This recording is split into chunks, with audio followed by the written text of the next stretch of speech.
Olá, sejam muito bem-vindas, sejam muito bem-vindos a mais um Debatendo a Qualidade da Carne. Aqui nós conversamos sobre como dominar o controle de qualidade de carnes. Eu sou a Jennifer, especialista em qualidade da carne. E hoje nós vamos conversar um pouco sobre os fatores que interferem na qualidade da carne. Mais específico, os fatores pré-abate. E de que forma que nós, profissionais atuantes da área, podemos fazer com que esses fatores não interfiram na qualidade da carne. Fazer com que a gente tenha a entrega para o nosso consumidor final de carnes com qualidade e carnes que apresentam, então, a segurança que o nosso consumidor busca. Então, primeiramente, quando a gente fala em fatores pré-abate que interferem na qualidade da carne, nós precisamos entender que a carne vai ter uma série de características que vão nortear a sua qualidade, características estas, que o consumidor final vai avaliar, que é aqueles aspectos voltados, então, à cor, ao sabor, à maciez, à suculência que essa carne vai apresentar, questões também, muito associadas às questões nutricionais, que logo vocês vão ver que isso vai estar diretamente ligada a estes fatores pré-abate. Então, as questões nutricionais voltadas à quantidade de vitaminas, de minerais que essa carne vai apresentar. E também, questões associadas à segurança, porque hoje o consumidor busca por produtos que sejam seguros ao consumo, ou seja, aqueles alimentos, que vão ser isentos de qualquer tipo de contaminante, independente da sua origem. O consumidor não quer, em hipótese alguma, consumir uma carne ou um produto cárneo que vai fazer com que ele tenha alguma doença no final desse processo. Então, nós precisamos, buscar formas de garantir que essa necessidade, que essa exigência do consumidor, ela vai realmente ser atendida. Por isso que nós temos, basicamente, não só os fatores pré-abate, nós temos outros fatores que também interferem na qualidade da carne. Então, nós podemos dividir este tema, em dois grandes grupos, que vão ser os fatores pré-abate e os fatores pós-abate. Mas hoje, o objetivo vai ser aqui focar nos fatores, então, pré-abate, ou ainda fatores intrínsecos. A gente tem esses dois termos que podem ser utilizados. O que significa, então, eu falar em fatores pré-abate que vão interferir na qualidade da carne? Nós vimos, de forma geral, o que é esta qualidade da carne, de forma sucinta, o que o consumidor busca quando passa na sua cabeça sobre a qualidade da carne, e estes fatores, então, pré-abate, vão ser todas as ações que vão ser feitas naquele animal que vai ser destinado ao abate, que vai ser a nossa carne depois, primeiro nós temos o animal, depois nós vamos ter o processo de abate para depois ter a carne, depois de todos os processos bioquímicos que vão ocorrer. Então, pessoal, quando nós nos referimos em fatores pré-abate, vão ser aqueles que vão acontecer antes do abate do animal. Então, tudo que vai estar do frigorífico para trás, até chegar lá na porteira, até chegar lá na fazenda, vão ser esses fatores pré-abate. Então, basicamente, nós vamos ter alguns fatores pré-abate que vão se destacar dentro desse processo, que vão ser fatores que vão interferir mais nesta qualidade da carne. Nós podemos ter basicamente 5 fatores que vão interferir na qualidade da carne. Esses fatores vão ser, então, as questões, do efeito do estresse, momentos antes do abate, o fator estressante dos animais. Nós vamos ter a idade desses animais, o sexo dos animais, a genética dos animais e a alimentação. Então, basicamente, esses são os 5 maiores fatores pré-abate que vão interferir na qualidade da carne. E por que é importante você entender, você conhecer estes fatores e as formas que você tem de fazer com que cada um desses fatores sejam devidamente trabalhados e monitorados para que a gente garanta a qualidade da carne, né? Então, a principal vantagem, a principal questão que nós precisamos saber monitorar tudo isso é justamente porque eles vão ser essenciais, vão ser fundamentais na decisão de como que vai ser a carne no final desse processo. E pensando aqui do ponto de vista profissional, né? Nós, como profissionais atuantes dessa área, seja lá como consultores, como RTs ou ainda como CLT dos estabelecimentos, nós podemos ter essa tratação, né? Essa questão de saber o que fazer frente a esses fatores pré-abate podem ser uma grande oportunidade profissional para nós. Hoje, né, nós já temos oportunidades muito grandes neste mercado, que são justamente, né, você trabalhar exclusivamente como monitor do bem-estar animal, por exemplo. Então, hoje já é uma exigência, né, que o mercado tem de que se tenha, de acordo com as legislações, né, a Portaria 365 de 2021, todo o estabelecimento frigorífico, né, de inspeção federal e estadual, ele precisa ter um monitor do bem-estar animal, que é justamente um desses fatores que implicam, né, em interferir nesta qualidade da carne.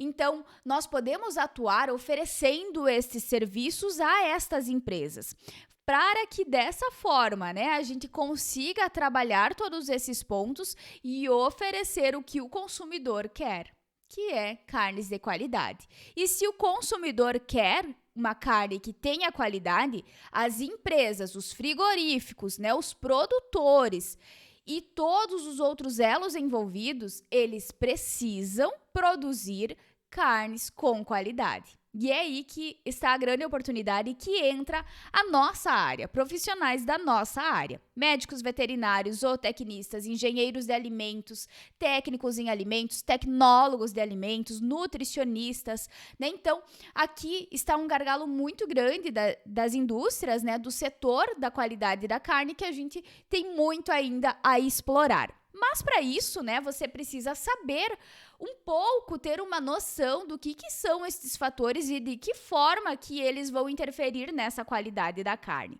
Então, se nós falarmos, né, desse primeiro fator, que é o estresse pré-abate, né, momentos antes do animal ser abatido, e também durante a criação desses animais, aqui nós poderíamos ficar horas e horas conversando sobre esse assunto.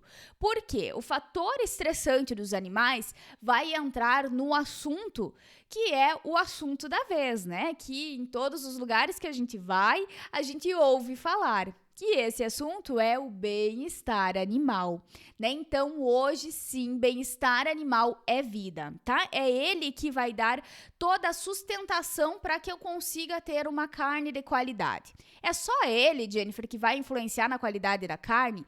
Só o bem-estar animal que vai influenciar na qualidade da carne? Não, né? Nós estamos falando aqui de 5 pontos e 5 fatores que interferem nessa qualidade da carne. E estamos falando também apenas dos fatores pré-abate, mas nós temos também os fatores pós-abate, que também vão interferir. Então, aqui é importante nós estarmos cientes de que esta qualidade da carne, ela pode sofrer alterações, sofrer influências das características nutricionais, sensoriais, de qualidade e de segurança, se cada um, né, se eu ter interferência de ambos estes fatores, né? Então, podem ser diversos fatores que podem vir a interferir nesta qualidade. Então, com relação ao fator do estresse, né, a gente precisa cuidar uma série de questões.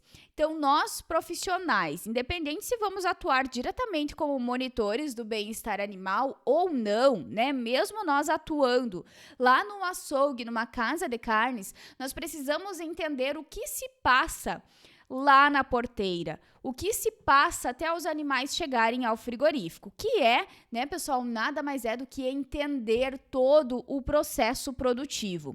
E quando eu falo em entender o processo produtivo, é você ter noções e conhecimento do que acontece em cada um dos elos da cadeia da carne. Então, eu preciso, sim, ter esta noção e esse entendimento.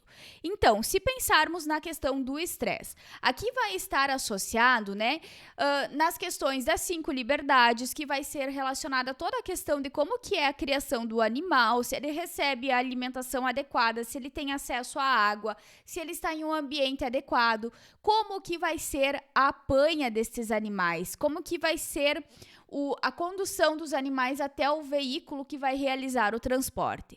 Então, aqui, quando eu me referi em apanha, isso significa, né, que quando a gente fala das espécies das aves. Então, para as aves, eu vou precisar ter um método, né, de captura destas aves, que é a apanha delas.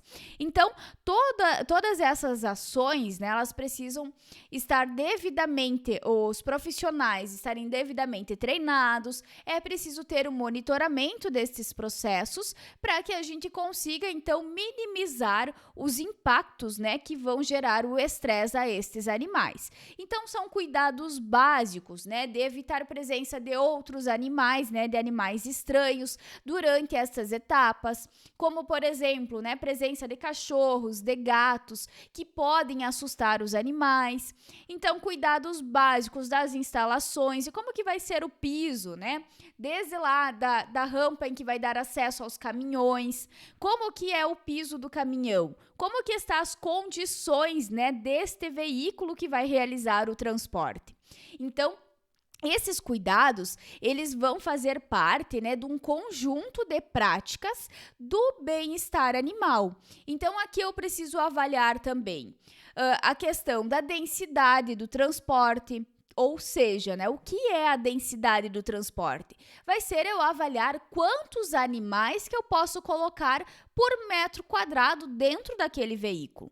Porque se eu colocar animais a mais do que é o ideal, vai acontecer que esses animais eles vão se sentir estressados. Eles não vão ter o lugar suficiente, né, para expressarem o seu comportamento, eles vão estar em uma situação que não é agradável. E quando não é agradável, nós não temos bem-estar animal. Então, eles podem se machucar, né, pode ter toda essa questão. E quando eu ter animais menos, né, animais do que a densidade ideal, esses animais também podem se machucar, porque pode ocorrer quedas com mais facilidade desses animais, né? Eles podem ficar durante o transporte andando de um lado para o outro do caminhão de acordo com a movimentação que este veículo vai ter durante todo esse transporte até o frigorífico. Então, isso também são ações básicas, uns itens, cuidados mínimos, mas que no final do processo eles vão fazer diferença. Então, cuidados também, né, relacionado aos horários em que vai ser realizado esse transporte, evitar horários muito quentes, né? Então, eu lembro que sempre quando eu ia dar aula, né, na faculdade, durante o período do meio-dia, eu encontrava basicamente todo dia, eu passava por um caminhão com os animais. Então, no verão, ali era por volta das 12h30, né, meio-dia e meia, o transporte desses animais acontecendo. É um horário ideal? Não, né? Não é um horário ideal. Porém, né, tem que ser avaliado toda a situação, né? Eu via uma parte do que estava acontecendo, mas a gente não sabe, né, se aquele transporte estava sendo adequado ou não, né? Então, não é um horário mais adequado, porque é um horário de calor intenso e os animais tendem a sofrer muito quando se tem esse calor intenso. Então, a gente precisa evitar estes horários. Então, procurar, né, que esse transporte seja mais no amanhecer, né, durante o início do dia. De tardinha também é um horário que também vai ser um horário mais agradável para esses animais, né? E cuidados também, né, se o veículo ele tem algum sistema, então, de ventilação, porque muitos veículos hoje já são dotados com esses sistemas que facilita, né, todo esse transporte também dos animais. Então, ter este cuidado. Aqui também, né, nessa questão do fator estressante dos animais, a gente precisa estar atento ao tempo que esse transporte vai levar. Então, cuidar tudo isso. Quantas horas que esses animais vão ficar no caminhão até que o transporte seja efetivado, né? Até que ele chegue lá no frigorífico. Então, isso também precisa ser cuidado. E aqui também, né, pessoal, durante essa questão do tempo, né, aqui vem um alerta. Nós precisamos cuidar, né, o tempo de jejum que esses animais vão passar. Então, para isso, a gente precisa de planejamento, né? Precisa ser planejado essa operação. Por quê? Eu posso retirar a alimentação, aliás, eu devo retirar a alimentação dos animais lá na propriedade. Mas eu preciso observar, né, quanto tempo vai levar todo esse processo. Quantas horas de viagem que o animal vai percorrer. Para isso, né, eu coloco lá no papel todo esse período que o animal vai passar sobre esse transporte, porque isso vai contar o jejum desse animal e quanto tempo ainda ele vai ter que esperar lá no frigorífico para que ele possa passar pelo processo de abate. Então, esse tempo de jejum é importante que ele seja respeitado, porque esse tempo de jejum, se ele for superior do que é o correto, do que é o indicado, se ele for superior a esses valores que nós temos descritos lá no nosso RISPOA, né? Isso vai interferir em toda a questão da glicose, né, do açúcar que vai estar no organismo desse animal. E dessa forma, vai interferir na qualidade da carne, né? Tudo aqui gira na qualidade da carne e o jejum não é diferente, né? Então a gente precisa observar isso também. E é importante aqui também que os animais eles estejam em contato, né, com água potável, água de qualidade para o consumo, né? Então, a gente chama, né? A gente fala que esses animais, eles vão passar pelo jejum e pela dieta hídrica. Então, a água, eles precisam ter esta água disponível, né? Acesso a essa água por todo o período, né? Por todo esse tempo até a ter realizado, então, a questão do abate. Então, esses pontos, né? Eles vão ser essenciais para que a gente consiga garantir esta qualidade da carne. E aqui também, nesse fator pré-abate, nessa questão do estresse, também, né, a gente pode conversar um pouquinho sobre a questão do abate humanitário. Ou seja, o que é um abate humanitário? É um abate em que os animais eles não vão sentir dor, né? Em que as condições de abate vão fazer com que o animal não sinta dor ou que essa dor seja a menor possível. Ou seja, o abate humanitário está... Meu Deus. O abate humanitário está associado a ter a insensibilização. A insensibilização vai fazer com que o animal esteja inconsciente durante a etapa da sangria. Então, é fundamental que essa etapa seja realizada, né, com todo o cuidado para que o animal realmente esteja insensibilizado, né? Então, a partir do momento que o animal está insensibilizado, na hora que for realizada a sangria, o animal não vai sentir dor, porque a ação, né, da insensibilização ela é muito mais rápida do que a percepção dos neurônios desse animal, né, de mandar para o cérebro de que aquilo vai gerar uma dor, né? Por que eu tô falando isso aqui? Porque muitas vezes a gente ouve algumas questões voltadas que a etapa da insensibilização ela vai causar dor no animal, que a etapa da insensibilização não é adequada, né? Então, a gente ouve várias questões. Para que a gente evite problemas com a insensibilização, a gente precisa ter vários itens conferidos, né? Como o operador devidamente treinado, o cuidado, o box de insensibilização, quando é o caso, né? Eu preciso ter os equipamentos devidamente calibrados, testados, aferidos, né? Eu preciso testar tudo isso para que eu consiga fazer com que esta etapa aconteça de maneira eficiente. Então, são vários fatores também que podem interferir num simples ato da insensibilização.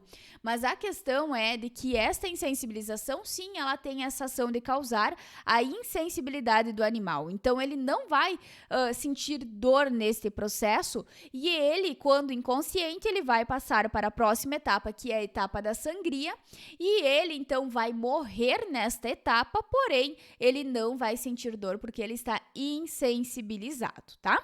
Agora, se o animal não estiver insensibilizado, aí sim a gente tem questões de que não temos um abate considerado humanitário. A gente tem, né, a questão dos abates religiosos, né, que são abates em que o animal não passa pela insensibilização, né, mas são por preceitos religiosos. Mas, né, vale aqui a gente destacar perante todas as nossas legislações e definições desses termos de que o abate religioso, ele não está caracterizado, né, ele não está incluído em um abate humanitário. Então, eles têm dentro lá das técnicas do abate religioso que a faca utilizada deve ser a mais afiada possível, justamente para que o animal morra logo e não fique agonizando, tá? Mas são questões, processos diferentes que são utilizados, voltados então com essa questão do produto religioso, que tem um mercado, um público diferenciado. Aqui no Brasil, para carnes comercializadas no nosso país, a gente utiliza nos processos de abate a insensibilização. Porém, precisamos cuidar todos esses itens. Então, esses são basicamente, né, de forma mais geral, né, os itens que vão interferir nessa questão do estresse dos animais. E tudo isso pode vir a gerar em falhas, né, na qualidade da carne, como as carnes DFD e PSE, por exemplo, né, dependendo da espécie animal. O outro fator que nós temos, que vai também ser um fator, então, pré-abate, é a questão da genética. Então, o que acontece hoje? Hoje, nós temos diversos estudos que são realizados a nível de estabelecer, né, melhorias do âmbito da genética. O que isso quer dizer? Então, a gente consegue, através desses estudos, fazer diversos cruzamentos de diferentes raças, né? E esses cruzamentos permitem com que a gente tenha uma raça que tenha uma predisposição de ter um maior depósito de gordura de marmoreio, por exemplo, como uma raça Angus, sendo cruzada com uma raça Nelore, por exemplo, no caso de bovinos, né?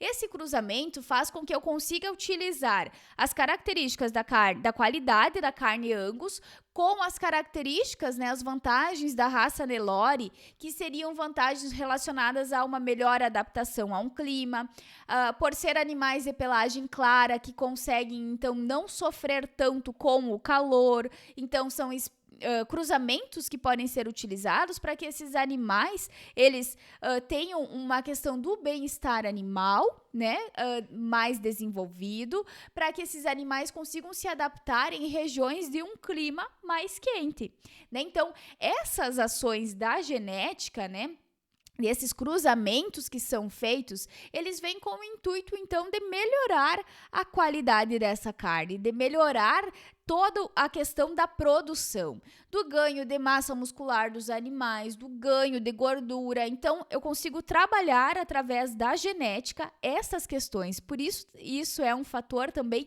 muito importante. E que é importante que nós profissionais conhecemos também que existe isso, né? A gente não precisa ser, eu, por exemplo, que sou engenheira de alimentos, não preciso ser especialista em genética e em cruzamento e saber quantos % que vai ter de determinada espécie, né, de determinada raça, desculpe.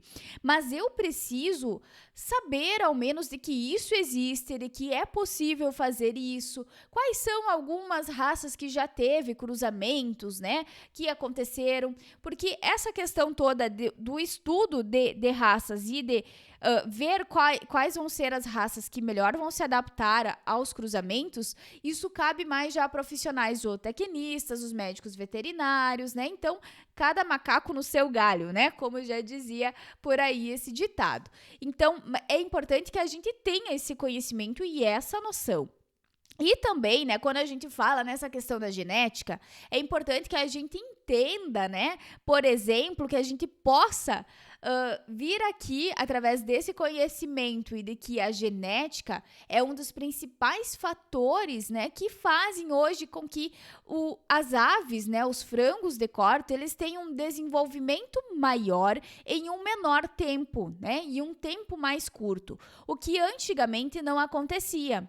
Então, através dessas pesquisas e desses estudos, conseguiu, né, através do melhoramento genético, fazer com que as aves se desenvolvam num tempo muito mais curto e que sejam animais muito maiores do que se tinha antigamente. Por isso, né, que vem aquela questão do mito que frango tem hormônio, né? O frango não tem hormônio, ele não deve ter hormônio, né? Nós temos a legislação que proíbe a presença de hormônios nos frangos, né? Então, isso tudo são questões de mito que muitas vezes pelas pessoas não conhecerem e por verem que realmente, né, antigamente o frango, ele levava um tempo muito maior para se desenvolver e não chegava no tempo que hoje o frango em 45 dias está, né? Então isso se trata de melhoramento genético e é esse melhoramento genético, essas genéticas também que vão interferir na qualidade da carne. Então nós temos, por exemplo, no caso dos bovinos, várias genéticas, né? Várias raças que têm predisposição de serem carnes de altíssima qualidade, como é o caso da raça Angus, Hereford, Braford, né? E outras raças que a gente tem por aí. E estas raças, essas genéticas que se destacam, a gente tem elas também para as demais espécies, né? Cada espécie vai ter uma adaptabilidade melhor a uma questão e vai ter uma característica de qualidade também que pode ser diferenciada, como uma maior predisposição de gordura de marmoreio, por exemplo. O outro fator que nós temos, que é um fator pré-abate também, é a questão da idade. Então, hoje, animais que são abatidos mais jovens, eles têm a tendência de apresentar, então, uma carne mais macia, em função justamente, né, pela questão das ligações de colágeno. Então, conforme os animais vão aumentando a idade, né, a gente vai tendo um maior cruzamento das ligações de colágeno. E isso faz, então, com que esta carne não seja tão macia assim. Então, no momento do preparo, no momento do consumo dessa carne, vai ser necessária uma força maior para romper estas ligações cruzadas de colágeno, né? Porque o colágeno ele vai se transformando. Então, isso está associado à idade dos animais. Então, por isso que animais mais jovens, eles têm a tendência de apresentarem carnes mais macias. Mas isso não é uma via de regra, né? A gente tem sim animais com idades mais avançadas que também podem ter uma carne mais macia.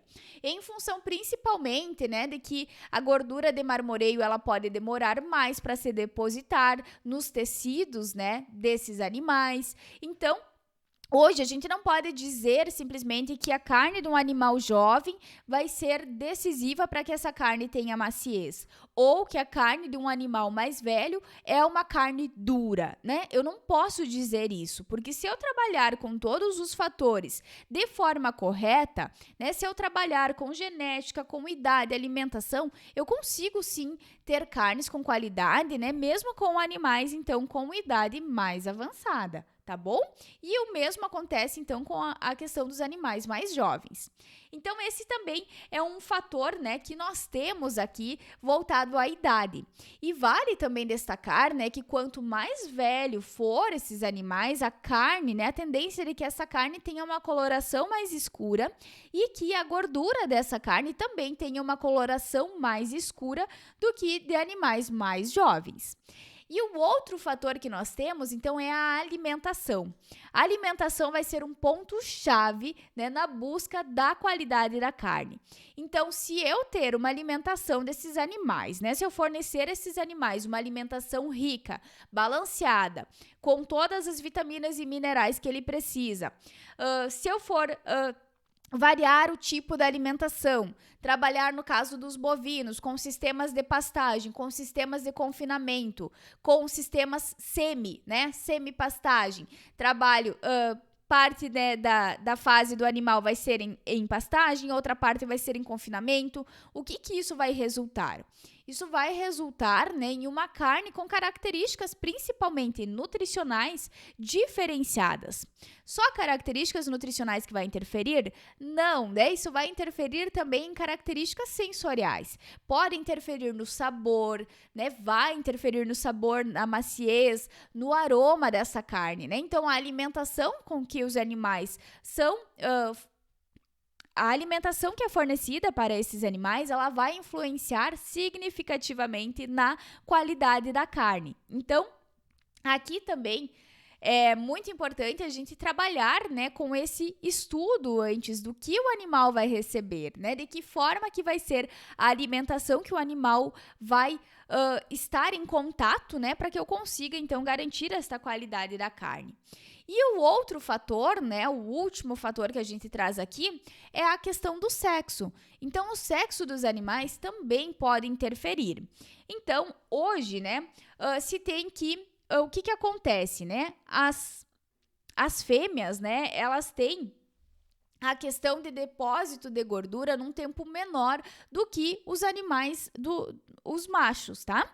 E isso faz, então, com que essa questão da carne, que ela seja acabada, né, ou que tenha um depósito de gordura num tempo menor no caso das fêmeas. E os machos, né, a gente tem diferença também quando eu trabalho com animais que são castrados de animais que não são castrados. Então, geralmente, né, os animais que passam pela castração, eles vão ter a própria gordura de acabamento desses animais, a própria questão da área de olho de lombo dessa carne, né? A musculatura desses animais vai ser maior, porque esses animais conseguem se desenvolver, né, num tempo menor, né? Então, eles vão ter a tendência que animais castrados, eles têm uma maior quantidade de músculos, né? E, por isso, né, vai ter, então, menor gordura. Então, é aquele animal que se desenvolve de forma mais rápida, né? Então, isso acontece, né, quando eu tenho essas diferenças também entre os sexos, macho e fêmea, e também dentro de machos castrados, né, e animais, então, que não são castrados. Então, essa questão do sexo, né, ela também pode interferir nesta questão da qualidade. Vai depender do que eu quero, do que o mercado está pedindo naquele momento. Ele quer uma carne que tenha mais gordura ou uma carne que tenha menos gordura. Então, eu preciso avaliar essas características. O que é importante a gente saber aqui, então, dentro de todos esses fatores que nós conversamos aqui? Nós vimos, né, os 5 principais fatores pré-abate que vão interferir na qualidade da carne. E é importante, né, que nós profissionais, então, que vamos atuar na qualidade da carne, que a gente saiba entender o que se passa em cada um desses fatores e de que forma eles vão interferir nesta qualidade da carne. Então, talvez agora, né, você pode estar pensando que, Jennifer, eu não trabalho em frigorífico e nem muito menos em uma fazenda. Por que cargas d'água que eu preciso saber dos fatores pré-abate que interferem na qualidade da carne, né? Isso está passando na sua cabeça? Então, isso muitas vezes é algo, né, que o profissional que atua lá, vou dar um exemplo aqui, né? O profissional que ele atua com consultoria em um açougue. Muitas vezes, né, ele tem esse pensamento de que não é importante ou de que ele não precisa ter esse entendimento. E, na verdade, isso está a questão, né, de você conhecer todas essas etapas e você conhecer todo esse processo vai ser algo que vai te ajudar e muito nesse processo da definição de qualidade da carne, na sua atuação como consultor ou como ORT. Porque dessa forma você consegue identificar o que é aquela carne, né? O que está associado à qualidade daquela carne. Ah, chegou uma carne que está com a coloração alterada. O que isso significa? O que isso está me dizendo? Só de olhar muitas vezes na cor, no aspecto da carne, você já vai conseguir identificar se aquela carne tem algum defeito ou não. Se aquela carne, ao ser preparada, vai ser dura ou macia.